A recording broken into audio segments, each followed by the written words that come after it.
It's Tuesday, July 25th, 2017. I'm your host, Sarah Mantle. We have a great show in store for you today. First up, we're going to chat with Chief of Police Paul McDonald. Then we'll find out more about the upcoming Barnstable Unity Day with organizers Jesse and Andre Barboza. And finally, we'll check in with DPW Director Dan Santos. All of that on this episode of Barnstable Today. But first, let's go ahead and get a look at today's top headlines. Hyannis has a new fire chief. Channel 18 got to attend yesterday's swearing-in ceremony of new fire chief Peter Burke.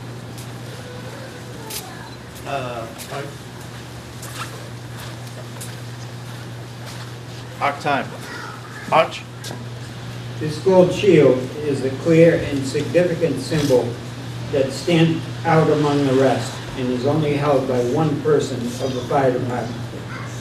It represents the immense responsibility of the position to the department and the community, one to which the holder must remain eternally true.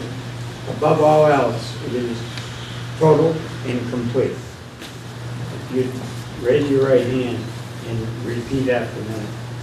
I, Peter John Burke, Jr., I, Peter John Burke, Jr., do solemnly swear that I will uphold and support the Constitution of the United States of America, do solemnly swear that I will uphold the Constitution of the United States of America, the Commonwealth of Massachusetts, the Commonwealth of Massachusetts, and the bylaws of the Hyannis Fire District. and the bylaws of the Fire I further swear that as Chief Engineer of the Hyannis Fire Department, Further swear that as Chief Engineer of the Hyannis Fire Department, I will faithfully, honestly, and impartially discharge and perform all of the duties incumbent on me.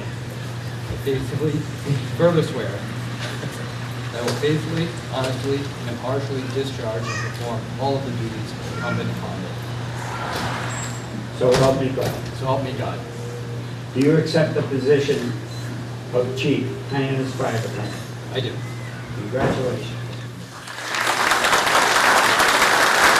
I am fortunate to be following Chief Brunel and Acting Chief Melanson, who have built a strong and dedicated department. Today, I am reminded of a mentor's retirement speech. He said that his successes as a well-respected company officer and fire academy instructor were the result of always being surrounded by good people. I am fortunate in that same way, from always having exceptional parents, role models, friends, and educators, and professionally. From the day I walked into a firehouse and throughout my career, I worked with officers and firefighters who demonstrated commitment and competence and accept nothing less from those around them. The members of the Hyannis Fire Department are among the very best the fire service has to offer. While fire trucks, tools, and equipment are exciting, firefighters make fire departments, and Hyannis is fortunate to have theirs. To the firefighters, officers, and staff of the Hyannis Fire Department, thank you for the warm and energetic welcome. As we spoke about last Thursday night, know that your service to this community, its residents and visitors, is valued. You and your families have my commitment that your safety and well-being will remain our department's priority. Also, know that your vision, ideas, and contributions are welcome, but more importantly, necessary for our continued success. We have a lot of work ahead, and I know you will continue to perform as professionals and shine while helping our community. Peter Pan Bus Line is adding a new stop in Hyannis for its popular daily express service to Boston, South Station, and Logan Airport. The new stop will be conveniently located at the Barnstable Municipal Airport. Assistant Airport Manager Katie Service says the partnership will benefit the entire Barnstable community. We looked outside the box for commuter options for Peter Pan bus lines. We looked outside of the box to help the town in providing additional parking and parking availability for our community. We took advantage of the airport's available parking lot to provide secure service to the commuters using Peter Pan bus lines. Of course, the opportunity wouldn't have happened without the desire for Peter Pan bus lines to come here and to make an additional stop here at the airport. They're doing that to serve the community, to serve Barnstable Airport, the Cape and the Islands. The service is not complete. It will not compete with our commuter airlines, as it provides a completely different type of service going to Boston and going to South Station and Logan. But it really takes a hold of our transportation opportunities that we have here on the Cape and the Islands. We're truly a multimodal type of system here in Hyannis, and this just Passengers who depart from the airport will be able to take advantage of safe and convenient parking with Republic Parking that's located in front of the airport at a discounted rate. High School Road in Hyannis is getting an upgrade. The Department of Public Works will be improving drainage system installations, road and sidewalk reclamation, new granite curbing, and new asphalt surfaces. Work on the project will begin this Wednesday and should be complete by August 18th. Vehicle access during construction will be limited. Motorists are advised to seek alternate routes to avoid any delays. The town of Barnstable will host a memorial ceremony in honor of the Korean War this week. The armistice that formally ended the Korean War was signed on July 27th in 1953 at 10 a.m. The town will hold its ceremony at 10 a.m. Thursday, July 27th in honor of that significant moment in history. All are welcome to attend. The ceremony will be held at the Korean War Memorial at Veterans Beach. Up next, we're going to chat with Chief of Police Paul McDonald.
Joining me now live on the phone, we have with us Chief of Police Paul McDonald. Chief, good morning. So excited to talk to you today. I've been seeing some really inspirational posts come out of the Barnstable Police Department over the past week. You guys have teamed up really to help an individual who's struggling with cancer through Cops for Kids with Cancer. Tell me a little bit about this effort. This is a great program. This was started back in 2002 with a bunch of retired police officers, and now it's expanded, so it does not only include retired police officers, but police officers who are currently working. And last Friday, a group of them came down, a couple of retired police chiefs, a captain of the Mass State Police, a captain from the Boston Police Department came down, and they came down with a $5,000 check for the Schroger family. This is the third time in the last 2 years they've been to Barnstable trying to assist these families who have young children who have been diagnosed with cancer. This particular individual, Isaac Schroger, is only 4 years old, but the kid has more heart and more courage than all of us do. He was recently diagnosed with cancer, but because it was caught at a very young age, he has a very positive prognosis regarding his illness. But the $5,000 is given to the family just to help them to offset the expenses, whatever they might need. When he was first diagnosed, he spent 35 days up in the hospital. The parents had to stay up there. They had to rent some hotel space. They had a problem with one of their vehicles that needed repairs. So this group just gets together and gives them the money unconditionally, and they can spend the money for whatever they want. If they want to, help themselves, or stay up there with the children, need a repair bill for the motor vehicle or whatever they need. They don't have to pay the medical bills with it, but it's just to help them to get through a very, very difficult time.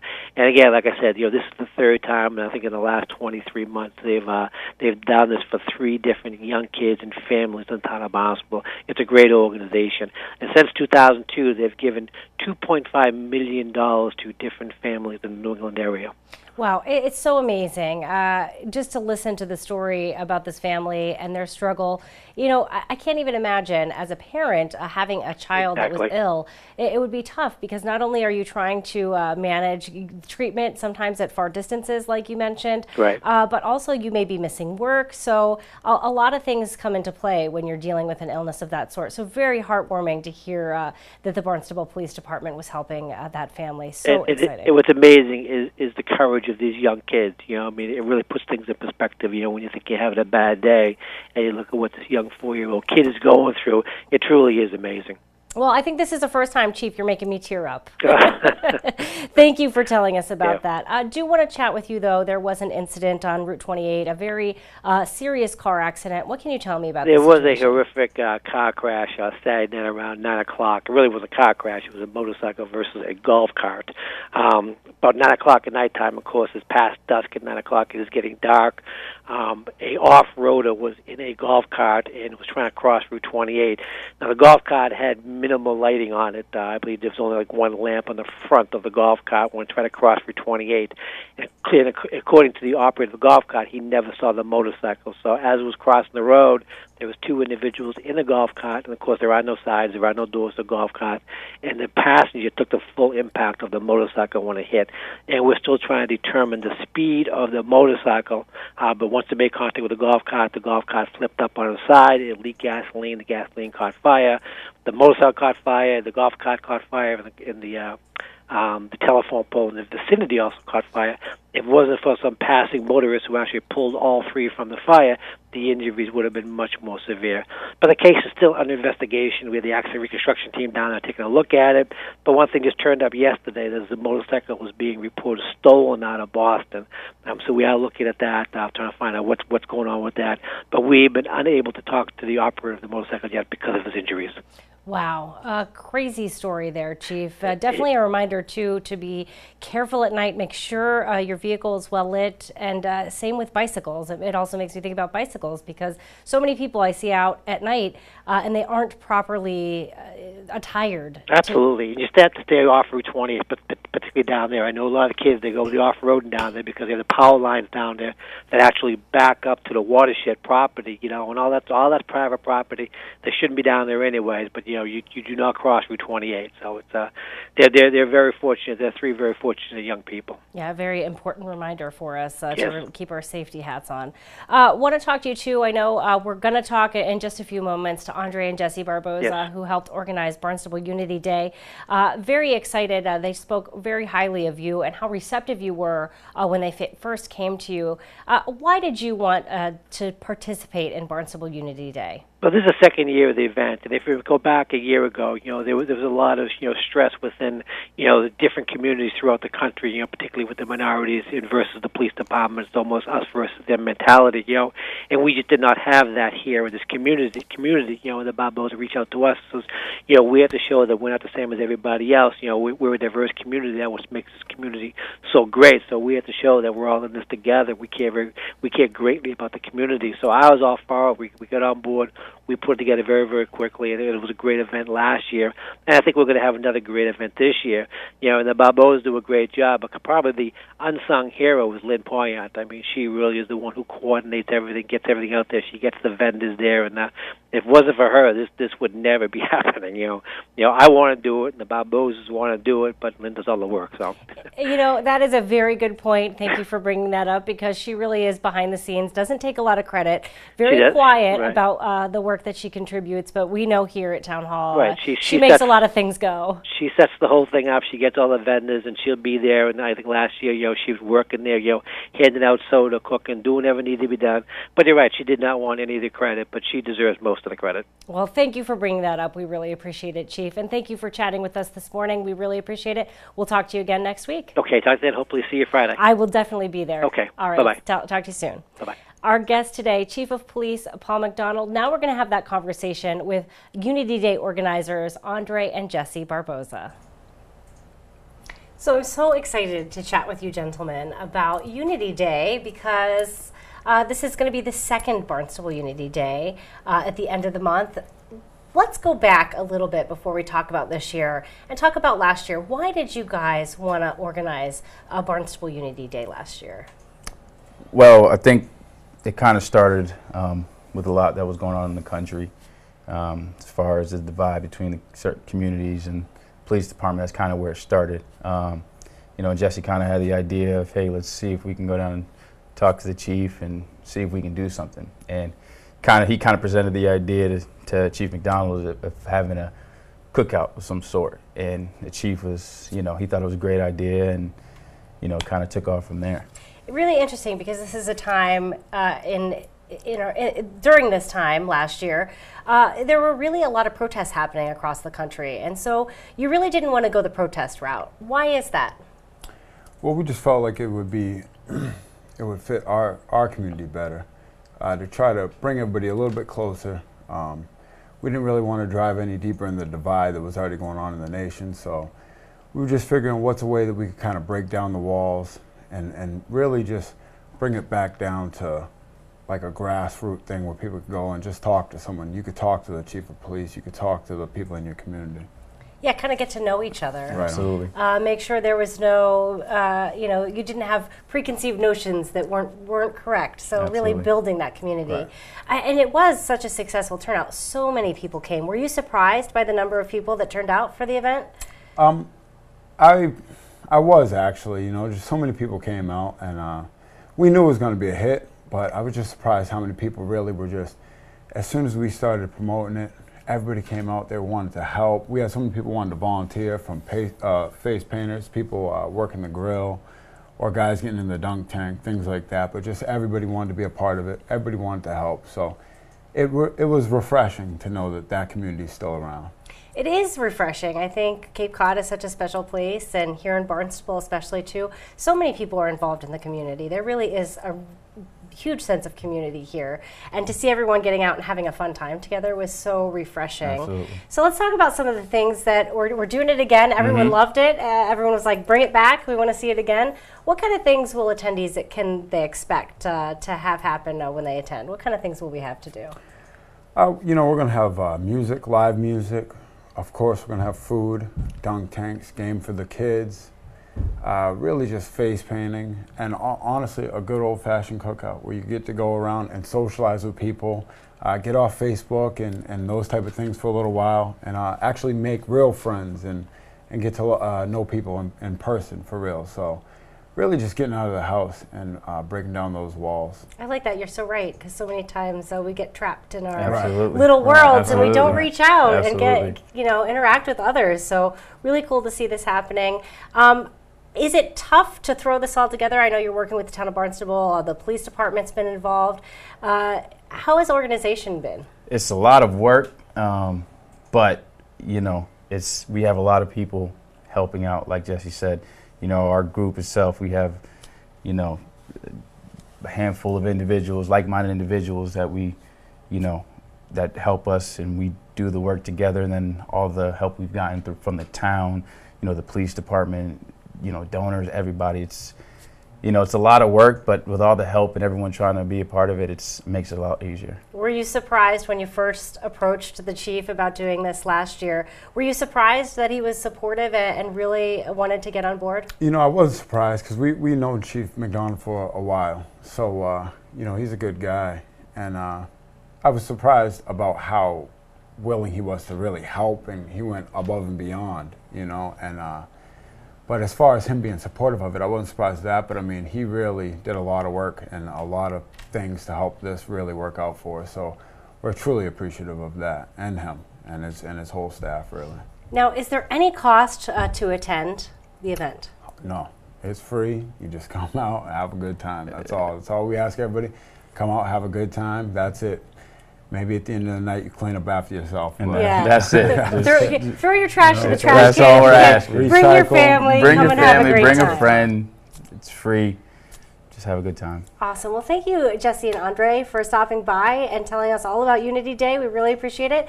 Best of luck. Hope you have a very successful event this year. Thank you. Thank you for having us. We appreciate it. Our guests today, Jesse and Andre Barboza. Joining me now live on the phone, I welcome DPW Director Dan Santos. Dan, wanting to chat with you today about an update on some projects that the Department of Public Works has been working on. First, how is Lombard Field going? Well, good morning. We have just made an award to a contractor there to do the work, and this is in West Barnstable behind the community building.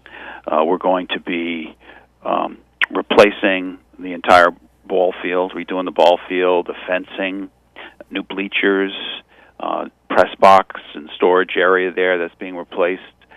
There's a children's playground there called Luke's Love that we're actually going to be relocating a few hundred yards away, so it's not near the ball field itself, because errant foul balls can sometimes go into that area.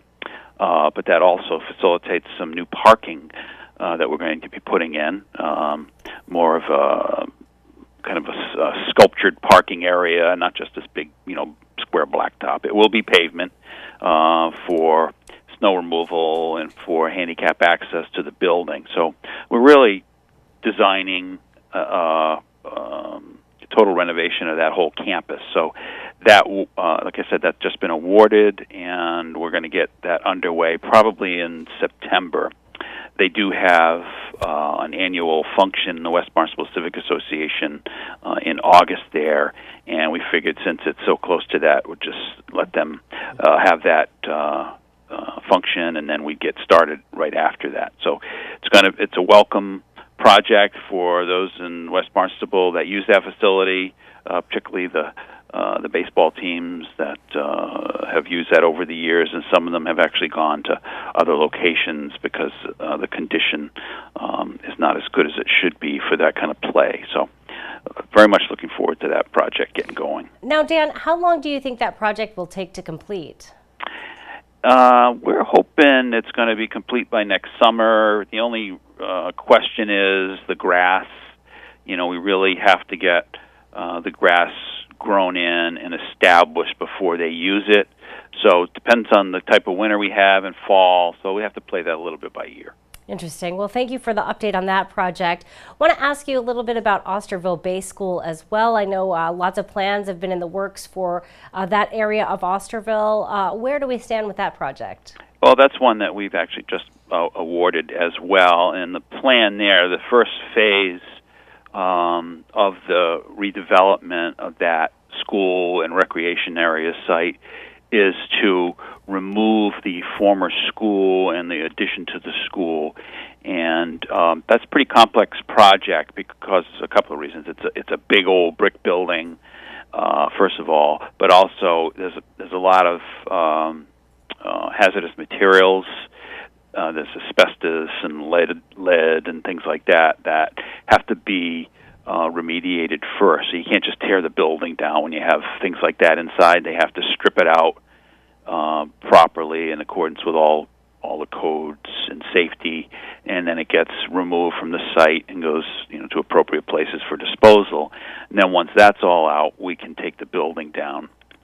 Right now our schedule is pretty much over the next month to 6 weeks we'll be doing that hazardous material removal, and then after September 15th or so, between then and mid-November, we'll be actually taking the building itself down. So that'll be a big change to the landscape there in Osterville when that building comes down. But they're all excited about improving those fields, which ultimately what we'll be doing, redoing the fields, as well as hopefully in the future a new community building there.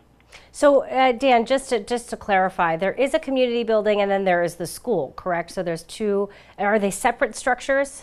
Yes, the community building that's there now will remain because it is used. It's really not in great shape, and ultimately that will come down. The plan is to build a new community building, and at that point, the existing one will come down. But right now, we're just taking down the old school. Okay, great. How long, that's going to be an interesting process to see the school come down. Do you know just how long demolition might take? Yeah, that will be from probably mid-September to mid-November. Wow. Cleaning up the site. But the building will come down, I'm sure, very quickly once they start. Wow, going to be a big change there in really the center of Osterville. So Yes. I'm sure a lot of people in the community are excited to see that project move forward. Yes, they are. Definitely. Well, describe for me what the fields will be like when that starts to take shape. Well, there'll be a variety of types of sports and events that'll be accommodated. There'll be baseball fields and also multi-purpose field, which you can use for soccer or a variety of other sports. There'll be, ultimately, they're looking at having a gazebo-type structure with restrooms, and so it can be really a community recreation center and assembly area, which they don't have now in Osterville. Yeah, I was going to say it's going to be really interesting and exciting to see everyone start to use that in the community. I'm sure it's going to be a gathering point for so many. Thank you for joining us today, telling us all about these projects and giving us an update. We really appreciate it. Yeah, you're welcome. Thank you. Talk to you soon, Dan. Okay, bye-bye. Our guest today, DPW Director Dan Santos. Now let's find out what's happening around town in today's community calendar. The Hyannis Public Library is hosting author Mark Robert Schneider this week. Schneider will talk about his book, Jerry Studs, America's First Openly Gay Congressman. The book will book talk will be held Wednesday, July 26th at 6 p.m. This program is free and open to the public. You can learn how to shellfish this week. The town's Marine and Environmental Affairs Division is hosting a clamming class for all ages. The first class will be held this Wednesday, July 26th at 8 a.m. and the second class will be held Saturday, July 29th at 10:30 a.m. at Bridge Street Landing in Osterville. For more information or questions, you can call the Marine and Environmental Affairs Division. Here's a look at this week's board, committee, and commission meeting schedule.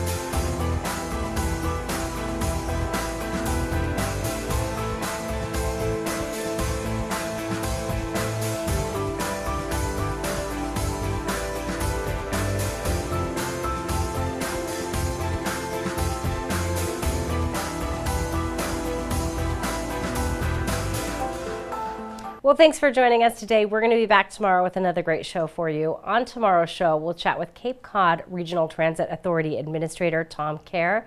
We'll hear from local author Kate Conway and so much more. For Barnstable Today, I'm Sarah Mannel.